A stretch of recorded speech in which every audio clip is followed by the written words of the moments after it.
নমস্কাৰ প্ৰথমে মই জেৰিনাই মোৰ আন এটা নতুন ভিডিঅ'লৈ সকলোকে পুনৰবাৰ স্বাগতম জনালো। আজি মই আন এটি নতুন টেষ্টি ৰেচিপি লৈ আপোনালোকৰ মাজলৈ আহিছো। আজি মই মচমচীয়া কাচকল ভাজি ৰেচিপি এটা লৈ আপোনালোকৰ ওচৰলৈ আহিছো। কাচকল ভাজি নিশ্চয় সকলোৰে প্ৰিয় হয়।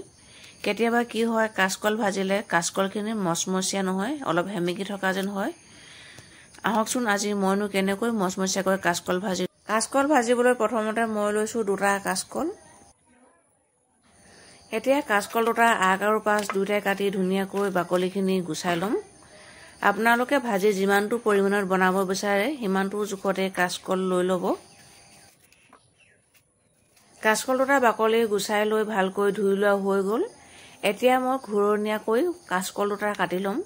মই পানী লৈ লৈছো বাতিটোত, কাৰণ যদি পানী লৈ নলওঁ তেনেহ'লে কাচকলখিনি কোলা পৰি যাবও পাৰে, সেয়েহে পানীতে কাটিছো।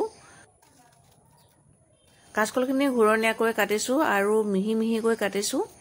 মিহি মিহিকৈ কাটিলে অলপ ভাল হয়, তেতিয়া বেছিকৈ মচমচীয়া হয়। কাচকল দুটা ধুনীয়াকৈ ঘূৰণীয়াকৈ কটা হৈ গ'ল। এতিয়া পানীৰ পৰা এখন কাঁহী লৈ কাচকলখিনি নমাই লৈছো। এতিয়া ইয়াতে দিছো সৰু চামুচেৰে এচামুচ হালধি গুড়ি, সৰু চামুচেৰে এচামুচ জিৰা পাউডাৰ দিছো, সৰু চামুচেৰে এচামুচ ধনিয়া পাউডাৰ দিছো আৰু সোৱাদ অনুসৰি নিমখ দিছো। এতিয়া ভালকৈ এবাৰ গোটেইখিনি সানি লৈছো। নিমখ, হালধি আৰু মছলাখিনি আপোনালোকে আগতীয়াকৈ এনেকৈ সানি ল'ব পাৰে, নহ'লে পাছত ফ্ৰাই কৰোঁতেও তেলত দি ল'ব পাৰে। মই আগতীয়াকৈ সানি লৈছো। এইখিনি ভালকৈ সানি লোৱা হৈ গ'ল। এতিয়া ইয়াতে দিব লাগিব কৰ্ণফ্ল'ৰ বা চাউলৰ গুড়ি। মই 2 চামুচ কৰ্ণফ্ল'ৰ দিছো। আপোনালোকৰ ওচৰত যদি কৰ্ণফ্ল'ৰ নাথাকে তেনেহ'লে পিঠাগুড়িও দিব পাৰে। পিঠাগুড়ি বা কৰ্ণফ্ল'ৰ দিলে পাছত বেছিকৈ মচমচীয়া হয়, সেইবাবে মই দি লৈছো আৰু ভালকৈ গোটেইখিনি সানি লৈছো।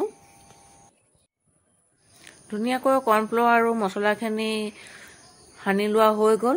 আহকচোন এতিয়া আমি ভাজিবলৈ আৰম্ভ কৰোঁ। ইয়াৰ বাবে গেছৰ ওপৰত এখন কেৰাহী পাতি দিলো আৰু কেৰাহীত অলপ সৰহকৈ ৰিফাইন তেল আৰু মিঠাতেল দুয়োটাই মিক্স কৰি লৈছো। আপোনালোকে অকল মিঠাতেল বা ৰিফাইন তেলতো ভাজিব পাৰে।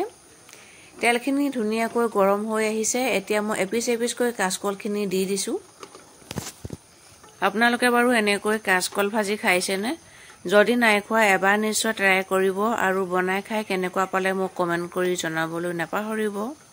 এনেকৈ কাচকল ভাজোতে গেছৰ জুইটো ল' টু মিডিয়ামতে ৰাখিব। বেছিকৈ জুইকুৰা বঢ়াই দিলে কাচকলখিনি জ্বলি যাবও পাৰে।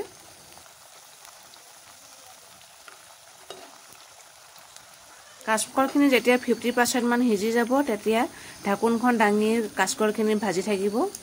তেতিয়া কাচকলখিনি ভজাত মচমচীয়া হোৱাত সহায় হয়। এইটো এটা চিক্ৰেট টিপছ হয়। এয়া প্ৰথমখিনি কাচকল ভজা হৈ গৈছে। মই কাঁহী এখনলৈ উলিয়াই লৈছো আৰু বাকীখিনি কাচকলো মই একে পদ্ধতিৰে ভাজি ল'ম। এয়া মোৰ গোটেইখিনি কাচকল ভজা হৈ গ'ল। মোৰ শব্দটো শুনি নিশ্চয় ধৰিব পাৰিছে কিমান মচমচীয়া হৈছে। ভিডিঅ'টো যদি ইমানলৈকে চাই ভাল পাইছে তেনেহ'লে লাইক কৰিব, কমেণ্ট কৰিব আৰু বন্ধু-বান্ধৱী তথা ফেমিলিৰ লগত মোৰ ভিডিঅ'টো শ্বেয়াৰ কৰি দিব। আপোনালোকৰ এটা লাইক আৰু কমেণ্টে মোক নতুন নতুন ভিডিঅ'বোৰ বনাবলৈ সাহস দিয়ে। আৰু আমাৰ চেনেলটো যদি আপুনি প্ৰথমবাৰলৈ চাইছে তেনেহ'লে মোক নিশ্চয় ছাবস্ক্ৰাইব কৰি দি আগবঢ়াই লৈ যাব বুলি আশা কৰিলোঁ।